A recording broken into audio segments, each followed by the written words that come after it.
इसी पेपर का जो क्वेश्चन नंबर 5 है, इसमें हमें प्रोडक्शन फंक्शन दिया हुआ है, जिसको आउटपुट फंक्शन भी हम कह सकते हैं, कॉब डगलस फॉर्म में है।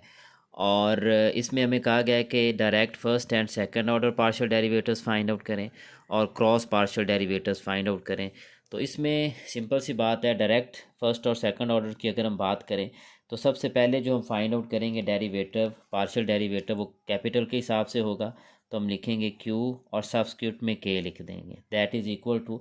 अब पार्शियल डेरिवेटिव में याद रखिएगा कि जिस वेरिएबल के हिसाब से हम डेरिवेटिव ले रहे होते हैं, पावर रूल हम उसी पे अप्लाई करेंगे। तो हम कैपिटल के हिसाब से ले रहे हैं तो कैपिटल की पावर को हम कोफिशिएंट से मल्टीप्लाई करेंगे, यानी ये बन जाएगा अल्फ़ा ए, और कैपिटल की पावर में से ये एक माइनस करेंगे और जो लेबर है वो उसी तरह से आ जाएगी। तो ये पहला आ गया हमारे पास।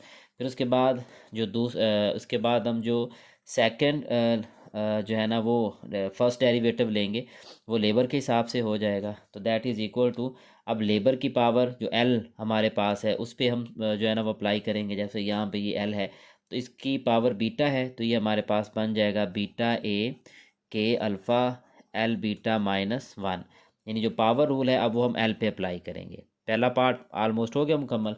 अब हमने सेकंड ऑर्डर पार्शियल डेरिवेटिव लेना है, यानी इसमें अगर आप करें तो वो बनेगा के।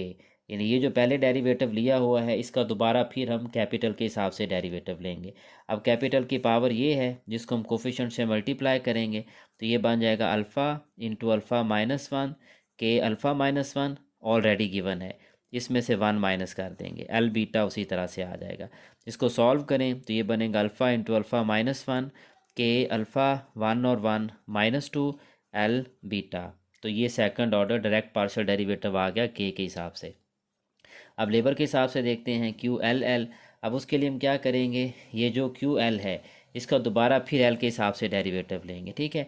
अब एल की पावर ये है, इसको इस कोफिशिएंट से हम मल्टीप्लाई करेंगे तो ये बनेगा beta into beta minus one A के alpha L beta minus two. पहले माइनस वन था, माइनस वन के साथ फिर माइनस वन करेंगे तो माइनस टू बन जाएगा, ठीक है जी। अब जो हमारा पहला पोर्शन था direct first and second order derivatives का, वो कंप्लीट हो गया। अब दूसरा आ जाएगा क्रॉस पार्शियल डेरिवेटिव्स हम कैसे लेंगे। तो क्रॉस पार्शियल डेरिवेटिव का मतलब ये है कि पहले हम क्यू के का ये जो पड़ा हुआ है इसका हम एल के हिसाब से डेरिवेटिव लेंगे, तो ये क्रॉस डेरिवेटिव बन जाएगा। तो अब क्या करेंगे, अब पावर हम लेंगे, ये जो ये हमारे पास फंक्शन पड़ा हुआ है इसमें पावर अब एल की लेंगे, यानी एल से जो है ना वो हम डेरिवेटिव अप्लाई करेंगे। तो ये बीटा है, बीटा को अल्फ़ा से मल्टीप्लाई करें, ये बन गया अल्फ़ा बीटा ए उसी तरह से के अल्फ़ा माइनस वन। अब जो पावर रूल है वो चूँकि एल पे अप्लाई होना है तो वो बीटा माइनस वन बन जाएगा, यानी एल की ही पावर को हमने मल्टीप्लाई किया कोफिशिएंट से, उसी की पावर में से एक माइनस किया। उसके बाद जो दूसरा पार्शियल डेरिवेटिव होगा वो है क्यू एल के, यानी ये जो क्यू एल है हमारे पास ये वाला, ये इसका अब हम के हिसाब से डेरिवेटिव लेंगे, ठीक है जी। तो के की यहाँ पे पावर क्या है अल्फ़ा, तो अल्फ़ा को हम यहाँ पे मल्टीप्लाई करेंगे तो ये बन जाएगा अल्फ़ा बीटा ए। अब के की पावर में से वन माइनस करेंगे, जबकि एल जो है वो उसी तरह से आ जाएगा। अब देखिए यहाँ पे सिर्फ अल्फ़ा था, जब रूल अप्लाई किया तो ये अल्फ़ा माइनस वन बन गया। तो इस तरह से ये हमारे पास क्रॉस पार्शियल डेरिवेटिव्स जो है ना वो आ जाएंगे। तो ये हमारा क्वेश्चन नंबर 5 का जो है ना वो सोल्यूशन है।